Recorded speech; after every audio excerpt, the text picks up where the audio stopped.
One of Donald Trump's first active assaults on our democracy and our election process began all the way last summer, right in the lead up to the election. Remember, we were in the middle of the pandemic. There was very, very real concern about physically going to polling stations to vote. And so there was a flurry of people trying to vote by mail. And many states trying to make voting by mail as accessible as possible. Now, that prospect of making voting easier did not sit well with Donald Trump's administration, who railed against mail voting every chance they got.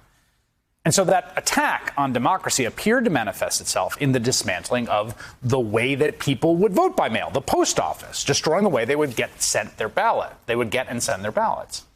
The great mail slowdown of 2020 was executed by Trump's Postmaster General Louis DeJoy. He's a wealthy businessman and prolific Republican donor who contributed over $1.5 million to Trump's campaigns in 2016 and 2020. Now, before he was named Postmaster General, he was named one of the 3 national deputy finance chairmen for the Republican National Committee, along with, drum roll, Michael Cohen and Elliot Broidy, both of whom have since pleaded guilty to federal charges. After taking office in June, DeJoy enacted a number of new policies, including eliminating overtime for postal workers, limiting the number of mail trucks, removing hundreds of sorting machines from postal facilities, including those in battleground states like Pennsylvania, Michigan, and Florida. Then in September 2020, the Washington Post reported that at his previous company, DeJoy had urged his employees to write checks to Republican candidates and attend expensive fundraisers, only to inflate their bonuses to make up for the donations. Quote, he asked employees for money. We gave him the money, and then he reciprocated by giving us big bonuses, said David Young, DeJoy's longtime director of human resources, who had access to payroll records. It was something that DeJoy was asked about in a congressional hearing last August, before that Post story broke. Did you pay back several of your top executives for contributing to Trump's campaign by bonusing or rewarding them? That's an outrageous claim, sir, and I resent it. I'm just asking a question. The answer is no. I'm fully aware of legal campaign contributions. Did you notice he's blinking a lot in that last part? Just something that struck me. Last summer, Louis DeJoy testified under oath he was fully aware how legal campaign contributions work. Well, now today, the Washington Post published another scoop. Guess what? The FBI is investigating Louis DeJoy in connection with his past political fundraising. According to the report, and I quote, FBI agents in recent weeks interviewed current and former employees of DeJoy in the business. Prosecutors also issued a subpoena to DeJoy himself for information. Now, a spokesman for DeJoy said Mr. DeJoy has learned the Department of Justice is investigating campaign contributions made by employees who worked for him when he was in the private sector. He's always been scrupulous in his adherence to campaign contribution laws and has never knowingly violated them. Knowingly. Jacob Bogage is a business reporter at the Washington Post who broke the news, the Postmaster General's investigation today, and he joins me now.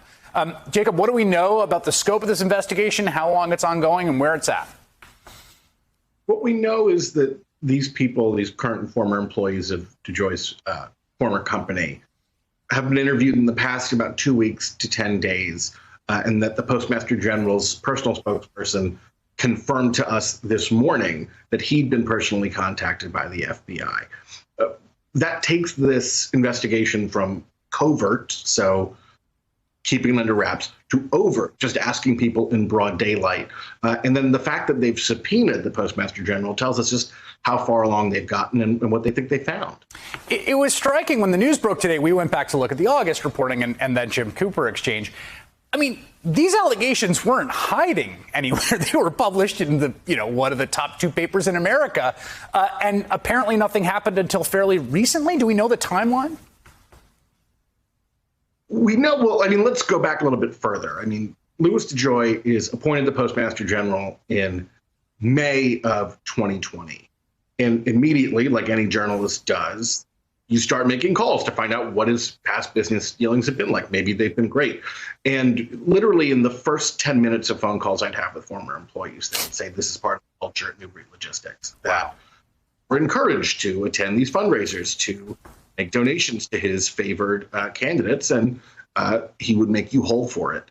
So it's not like these allegations have been are new. Let's put it that way. In terms of the timeline here, we think we go back to August, which is when DeJoy testifies. Shortly thereafter, the story in the Washington Post that I helped report breaks in September. And the House Oversight Committee says it's going to launch its own investigation. And talking to sources today, that doesn't appear to have gone very far. The FBI picking up the baton now is significant. Just to be clear on what the law is here, I mean, there are lots of places, say white shoe law firms in Washington, D.C., that have a culture of a lot of political giving, right? They have a lot of, they'll even have events at the law firm conference office, and it's sort of expected that you give giving. That's fine. It is I mean, it may not be the ideal way to run a campaign finance system, but it's fine legally. What you absolutely cannot do, like bright red line, is reimburse a person and essentially use them as a funnel to exceed the contribution limits. Yeah, it's what's called a straw donor scheme. And you know this, Chris, but it's the campaign finance equivalent of asking your older brother to go to the liquor store for you to buy you a six-pack because you can't get in.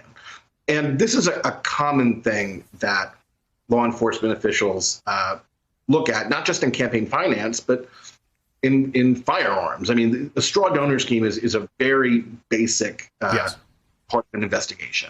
Yeah, it's basically criminal campaign finance violation 101. Like on the first page, if you were giving a briefing to someone on things to avoid, like getting someone else to donate and reimbursing them would probably be on the first page. Yeah, that would be, like you said, bright red underlined. These are the legal limits of what you can and cannot donate. And also, please don't co-opt people to donate for you. And that's what's being investigated here. And what's striking to me, just to put two and two together here, is that, you know, this is a bright red line thing.